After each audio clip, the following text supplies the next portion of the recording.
নমস্কার। কখনো এটা ভেবে দেখেছেন বাথরুম বা ওয়াশরুমে গেলে কেন আপনাদের এত সময় লাগে? কেন আপনারা ওয়াশরুমে ঢুকলে বিশ্বের সমস্ত চিন্তা আপনাদের মাথায় ভিড় করে?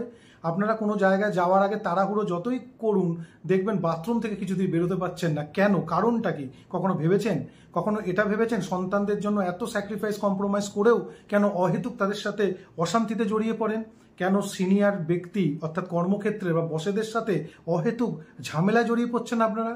কখনো এটা ভেবেছেন যাদেরকে আপনারা জ্ঞান দিয়ে বা যাদেরকে আপনারা সঠিক পথ নির্দেশন করে বা যাদেরকে হাতে ধরে আপনারা জীবন সংগ্রামের পথ চিনিয়েছেন, সেই ব্যক্তিরাই কিন্তু আপনাকে হেনস্থা করছে অথবা আপনার শত্রু হয়ে যাচ্ছে? কেন?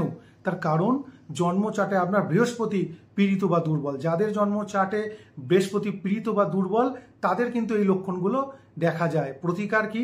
পিঠ পোকরাজ, এফোর্ট করতে না পারলে পিঠ টোপাজ, না হলে সিট্রিনের মালা, না হলে তিনমুখী বা বারোমুখী রুদ্রাক্ষ।